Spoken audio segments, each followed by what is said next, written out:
최근 우리나라 증시가 연일 반대 매매로 인해서 막 몸살을 앓고 하락하다가 오늘 살짝 반등 나오고 있는데 이 반등을 사실 믿을 수가 없어요. 2주 전, 3주 전에도 지난주에도 막 연일 반대 매매가 나오다가 반등 하루 살짝 하고 또 다시 이틀 연속 막 반대 매매 나오기를 여러 번 했거든요. 그러니까 이제 어제 대규모 반대 매매 나오고 오늘 소폭 상승 중에 있는데 이 상승을 과연 믿을 수 있느냐? 이 부분에 대해서 그러면 우리 증시가 반등할 수는 있을 거냐? 반등을 할 수 있느냐? 반등을 한다면 언제 할 것이냐? 이런 것들을 몇 가지 분석을 통해서 설명드려 보도록 하겠습니다. 일단은 오늘 반가운 소식이 하나 있어요.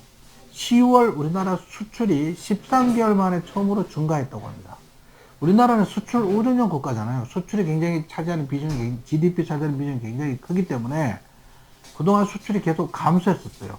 흑자가 나오도 수입이 줄어서 흑자가 나오고 뭐 그랬는데 수출이 증가한 것은 매우 반가운 소식입니다.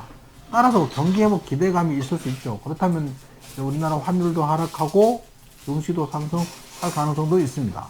월별 수출 중감률을 보면 이제 이 그래프를 보면 굉장히 좀 심했네, 그죠?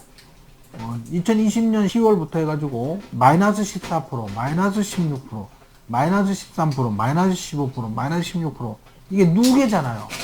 그러면 2022년 10월부터 얼마나 많이 감소를 했는지 이 수치만 보면 좀 끔찍할 정도거든요. 그러다가 최근 드디어 낙폭이 줄어들다가 지난달에는 5.1% 수출이 증가했어요. 굉장히 반가운 소식입니다. 그리고 이제 우리나라 증시가 하락한 이유가, 대표적인 이유가 이제 저점 대비 굉장히 많이 오른 2차전지 관련주들의 대규모 반대매가 나오고 거기다가 신풍재지 하한가 나와서 거기에 대한 반대매매 이런 것들이 연이어 이어지면서 굉장히 힘들었었는데 일단 2차전지 관련주들이 고점 대비 대부분 50% 이상 하락했어요. 에코프로 150만원 가다가 최근 이제 61만원, 에코프로 PM, 에코프로, 포스코 홀딩스, 포스코 퓨처 이런 것들도 고점 대비 막 50% 이상 하락을 했는데 충분히 하락을 하면 그 다음에 뭐예요? 기술적 반등 구간에 진입했다고 봐야 되거든요. 기술적 반등 구간은 뭐냐면 충분히 하락을 했지만 이 상승을 주도했던 외인이든 기관이든 작전 세력이든 이 세력들이 미처 빠져나오지 못했거든요. 미처 빠져나오지 못했는데 이대로 팔다 보면 점점 더 싸게 팔아야 되니까 다시 한번 상승으로 끌어올리고 거기에 개인들이 다시 상승하나 보다 싶어 매수자로 따라 붙을 때 본인들이 마지막 남은 물량을 털어내는 그런 목적으로 올리는 게 기술적 반등이에요. 그래서 주가가 단기간 급락하면 기술적 반등이 반드시 나오게 돼 있거든요. 근데 이제 요번에 기술적 반등을 가지고 다시 상승하나 보다 그래서 추가 매수 기회로 삼으시면 절대 안 됩니다.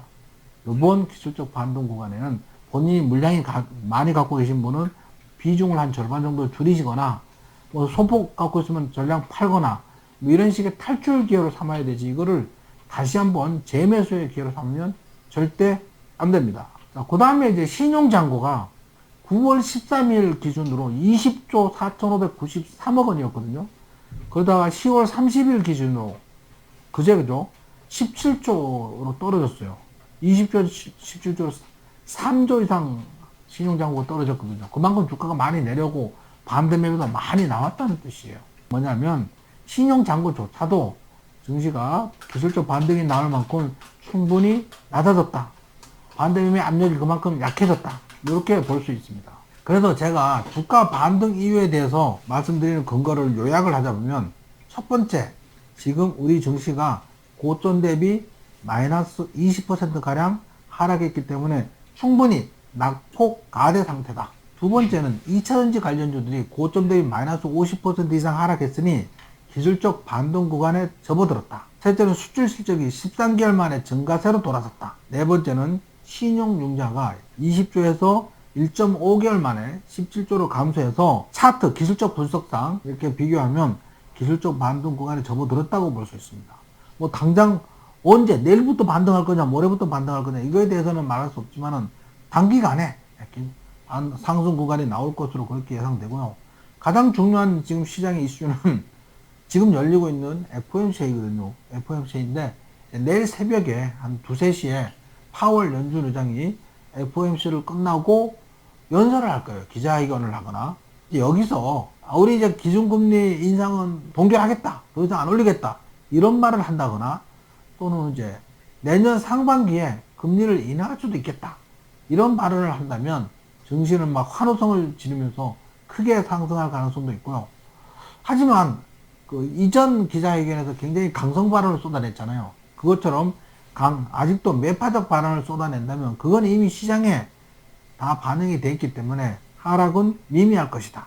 그러니까 하락은 적고 상승하면 크게 상승할 가능성이 높기 때문에 내일을 기점으로 우리는 다시 한번 공격적으로 매수를 하면 좋을 것 같습니다. 이상 지금까지 굉장히 지수가 많이 내렸는데 반등할 이유에 대해서 자세히 분석해 드렸습니다. 남은 오도 파이팅 하시기 바랍니다. 구독!